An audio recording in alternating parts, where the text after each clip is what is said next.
Hello everyone, this is Gaurav here and welcome back to the channel. हम लोग कर रहे थे चैप्टर बैंकिंग पार्ट 1 और पार्ट 2 मैंने करा दिया है।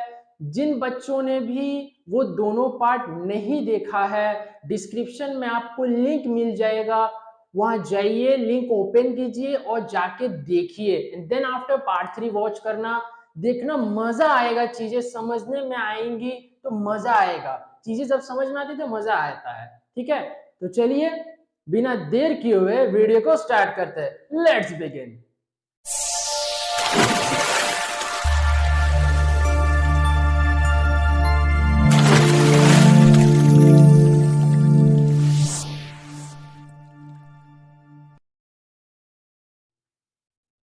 तो आज मैं आप लोगों को दो चीज बताने वाला हूं। एक सेकेंडरी फंक्शन का एक पार्ट जो मैं आज यहाँ पे बताऊंगा, एक्सप्लेन करूंगा।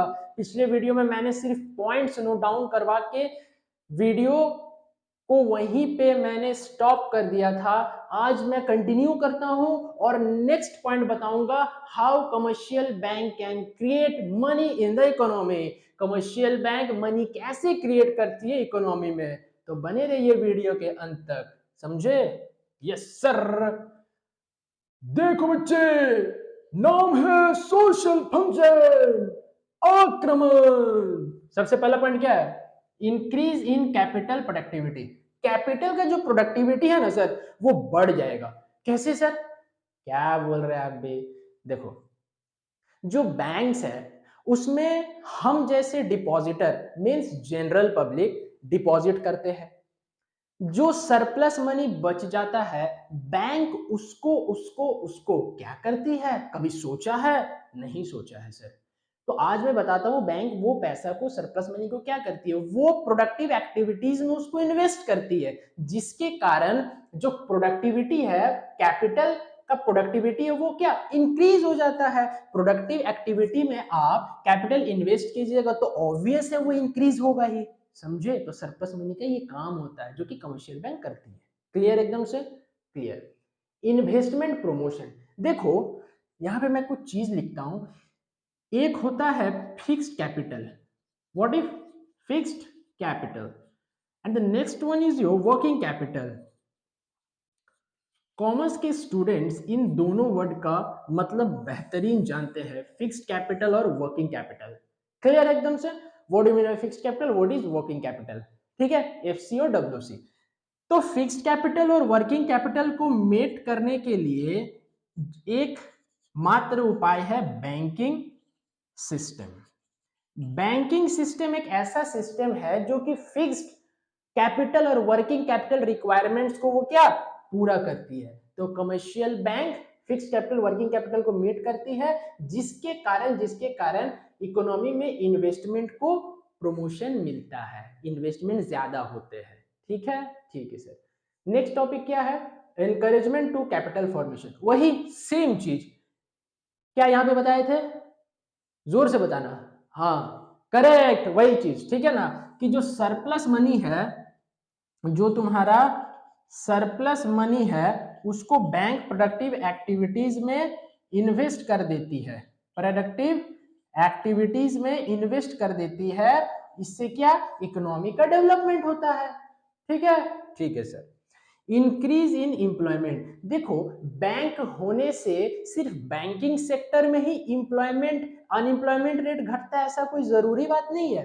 अगर इंक्रीज इन एम्प्लॉयमेंट, अगर बैंकिंग फाइनेंस करेगा, किसी को लोन देगा या फिर कहीं इन्वेस्ट करेगा, तो उससे भी क्या ट्रेड मेरा इंक्रीज होता है। तो इसके कारण ट्रेड इंक्रीज होगा तो लेबर का रिक्वायरमेंट ज्यादा होगा इकोनॉमी में, और उस कारण से भी कमर्शियल बैंक बहुत हद तक अनएम्प्लॉयमेंट रेट को डिक्रीज करने का प्रयास करती है। ठीक है? ठीक है। Facility in payment. चेक्स के थ्रू आज मॉडर्न टाइम्स में ऑनलाइन आ गया, जिसको यूपीआई बोलते हैं। ठीक है? यूपीआई बोलते हैं, यूनिफाइड इंटरफेस पेमेंट इंटरफेस। ठीक है? Unified payment interface. तो फैसिलिटी इन पेमेंट क्या है कि चेक्स के थ्रू पेमेंट आज बहुत ही इजी हो गया है। आज ऑनलाइन पेमेंट बहुत ही इजी हो गया है, जो कैशलेस है, कैश लॉस का कोई डर नहीं कोई कस्टमर को, बिकॉज ऑनलाइन ट्रांजैक्शन हो रहा है। लिक्विड कैश किसी के पास आज के जमाने में बहुत ही कम होता है, ज्यादा लिक्विड कैश किसी के पास नहीं रहता, या तो चेक या तो एटीएम कार्ड या तो online. Clear? Elasticity of monetary system, अगर चेक से पेमेंट हो रहा है या यूपीआई से हो रहा है बच्चे, या एटीएम कार्ड से हो रहा है या क्रेडिट कार्ड से हो रहा है, तो ऑब्वियस बात है मॉनेटरी सिस्टम में इलास्टिसिटी आएगा ही, मॉनेटरी सिस्टम इलास्टिक होगा ही, वो ज्यादा अच्छे से काम करेगा क्योंकि कैशलेस हो गया है। कैश खोने का, कैश लॉस होने का कोई कस्टमर को डर नहीं है, तो ऑब्वियस बात है elasticity of monetary system, monetary system में इलास्टिसिटी आएगा ही आएगा। क्लियर हो गया? क्लियर हो गया सर। अब आ जाओ जो आज का इंपॉर्टेंट टॉपिक है, क्रेडिट क्रिएशन, आक्रमण। क्या? Credit creation bye commercial bank. Sir credit क्या कमर्शियल बैंक क्रिएट करती है? हाँ बच्चे, credit only can be create bye commercial bank, not by central bank. Clear? एकदम से क्लियर है सर। देखो जो कमर्शियल बैंक है, कमर्शियल बैंक जो है, मैंने पार्ट 1 में क्लियर किया था कि जो कमर्शियल बैंक होते हैं उनका दो काम है, एक्सेप्टिंग डिपॉजिट्स, एडवांसिंग लोन। ठीक है? और वो सिक्योरिटीज लेकर के वो क्या लोन देती है, ठीक है, टू दी नीडी पर्सन को।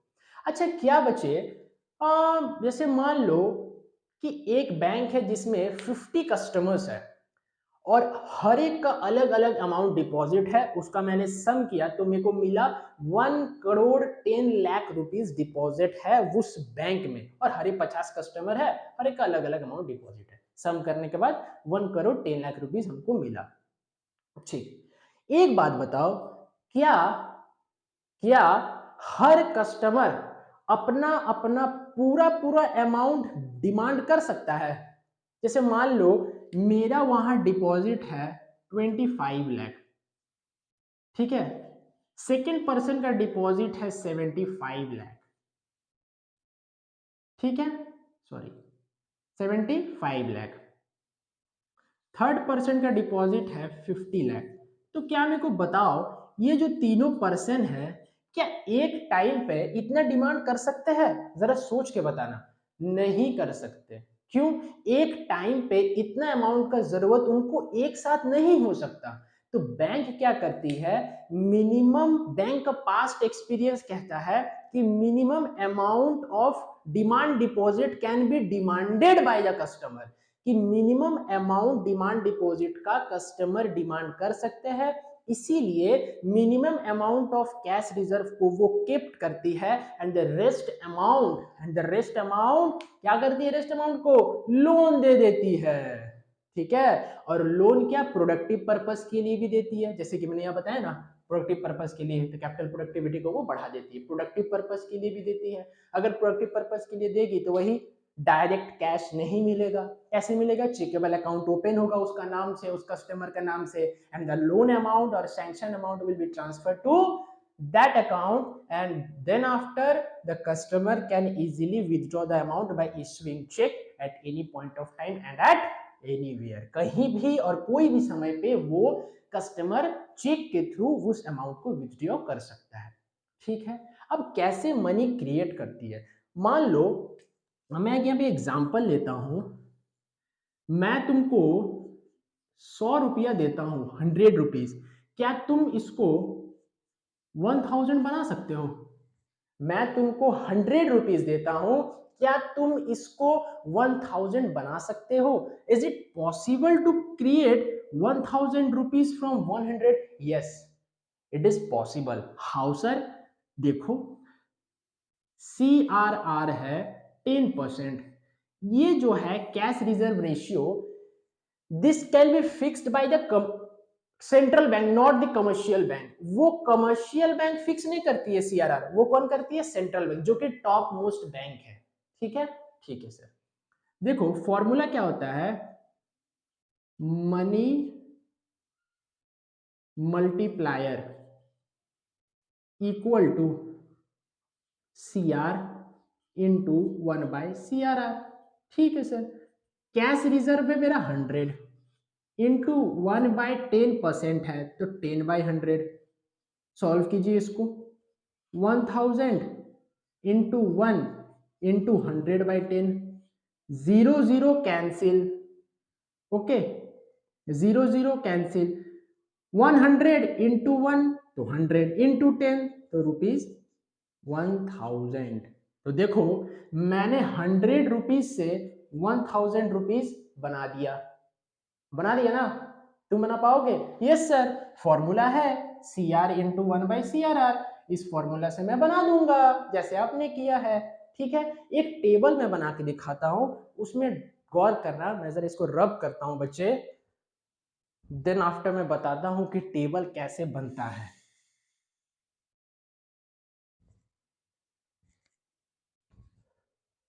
देखो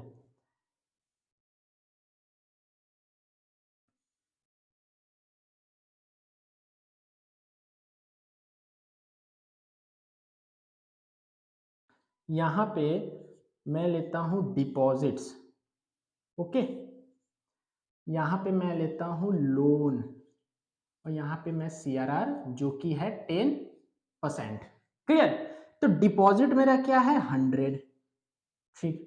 अच्छा, CRR अगर 100 का मैं 10% कैलकुलेट करता हूं that is 10 and the rest amount loan में दे दूंगा। अभी मैंने थ्योरी में वही बताया, मैंने आपको समझाया कि जो रेस्ट अमाउंट है उसको मैं लोन देता हूं, फिर जो लोन अमाउंट है उसको मैं फिर डिपॉजिट करूंगा, फिर इसका 10% 9 रुपीज, दोनों का डिफरेंस अमाउंट 81। ठीक है? ठीक है सर।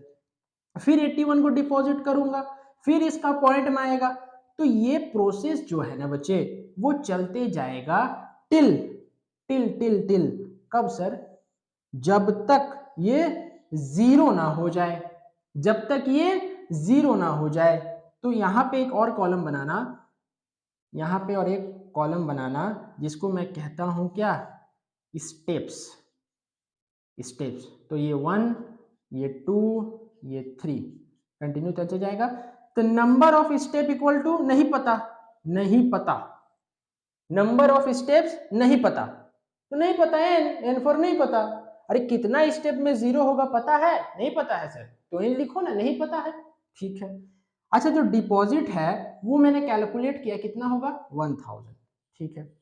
अब 1000 का 10% 100 तो 900 मीन्स अगर इसको जोड़िएगा ऐड कीजिएगा तो इसका सम 1000 आना चाहिए, इसका सम 900 आना चाहिए, इसका सम 100 आना चाहिए। तो in this way the commercial bank can create a ₹1000 from a cash reserve ₹100 and when CRR is 10%। इस प्रकार कमर्शियल बैंक ने मनी को क्रिएट किया इकोनॉमी में। कितना का मनी सर? 1000 का, जब इसका कैश रिजर्व था 100 और कैश रिजर्व रेशियो था 10%। तो ये है मेरा कैलकुलेशन। अब इसमें बच्चे ये एक एरो दे दीजिएगा, जब भी आप एग्जाम में बनाओ अच्छा से बढ़िया से बनाना। क्या था? स्टेप्स, डिपॉजिट्स, लोन, CRR, और यहाँ एरो दे दीजिएगा। ठीक है? ठीक है सर। देखो ये जो 100 है इसको मैं कहता हूं प्राइमरी डिपॉजिट। जो सबसे पहला डिपॉजिट हो उसको प्राइमरी डिपॉजिट। ठीक है। और 90 को मैं कहता हूं, 90 को मैं कहता हूं सेकेंडरी डिपॉजिट। तो ये सब छोटी छोटी चीज है जिसको आपको याद रखना जरूरी है। जैसे कि मनी मल्टीप्लायर फॉर्मूला है CR इंटू 1/CRR। आपको ऑप्शन में दे दिया CR into 1/CRR, CR into 1/LRR।